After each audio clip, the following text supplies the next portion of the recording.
होली की छुट्टियों में अपने गांव दुर्गापुर वापस आता है, जहां उसे देख पूरा गांव खुशी से झूम उठता है। जब गया था तब इतना सा था और अब देखो कितना बड़ा हो गया है। हाँ सरपंच जी, जब मैं गया था तब आप भी बहुत जवान थे और अब देखो कितने बूढ़े हो गए हैं आप। चलो चलो बढ़िया है, बच्चा घर वापस आ गया। इसी खुशी में आज रात पार्टी होगी। क्या बात है, गांव में भी पार्टियां होने लगी। वैसे अगर पार्टी की बात है तो आज क्यों सीधा होली पार्टी करते हैं। होली पार्टी की बात सुन चहल पहल में अचानक सन्नाटा छा जाता है, जिसे देख मनोज को कुछ अजीब लगता है, लेकिन तभी सरपंच बात पलट देता है। अब बहुत देर हो गई, चलो सब अपने घर चलो, पार्टी के बारे में कल सोचेंगे। पापा, होली पार्टी की बात पर सब चुप क्यों हो गए थे? अरे होगी उनकी कोई अपनी बात, मुझे गांव की पंचायत ही थोड़ी पता है। थक गया हूँ, चलो सो जाते हैं, कल बात करते हैं।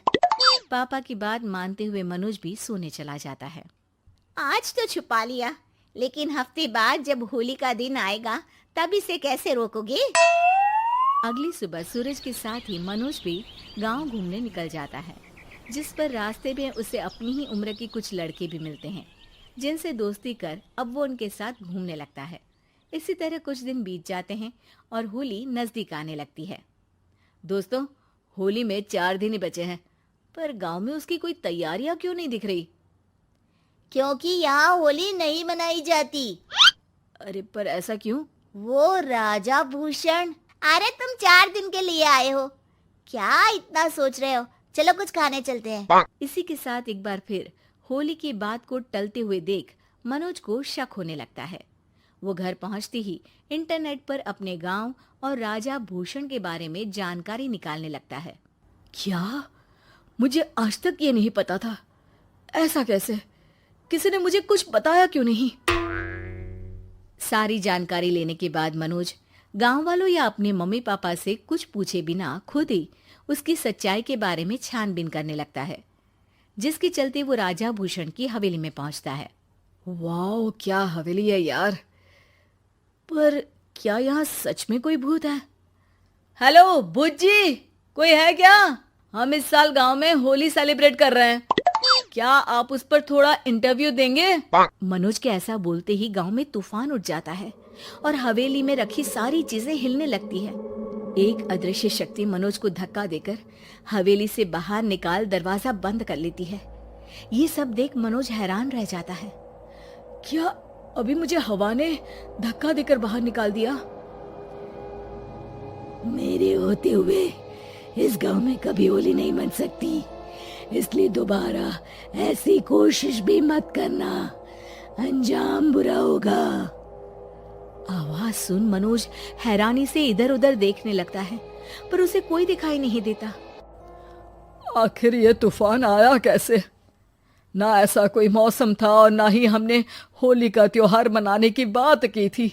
सरपंच की बात पर कोई रिएक्शन दिए बिना मनोज चुपचाप अपने घर चला जाता है। इस तरह देखते ही देखते होली का दिन भी आ जाता है और मनोज रंग लेकर गांव में निकल जाता है, लेकिन गांव पूरी तरह खाली होता है। अरे त्योहार का दिन है, धूमधाम की जगह मातम क्यों मनाया हुआ है? मनोज की आवाज सुन सब अपने घर की खिड़कियां खोल के घर के अंदर से ही उसे वापस जाने के लिए कहने लगते हैं, पर वो किसी की नहीं सुनता।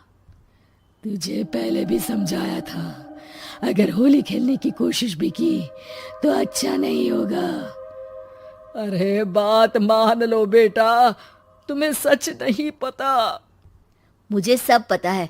सालों पहले इस राजा ने एक अंधविश्वास फैलाया और आप लोग आज तक उसे मानते आ रहे हो।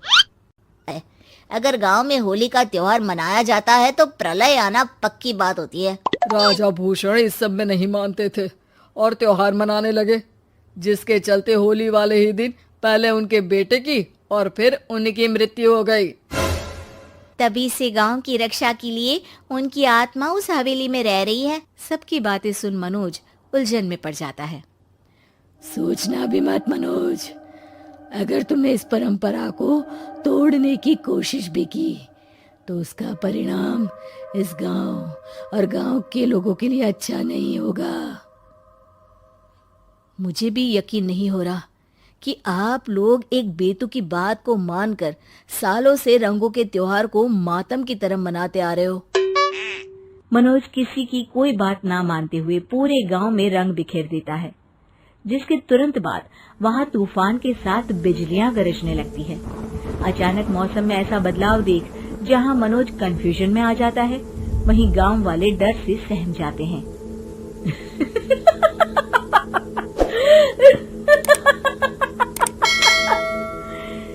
इस लड़के ने हमारे जैसे सिर्फ अपने स्वार्थ के लिए नहीं बल्कि पूरे गांव की खुशियों के लिए यहाँ होली मनाई है, जिस वजह से अब इस गांव पर होली का श्राप टूटता है।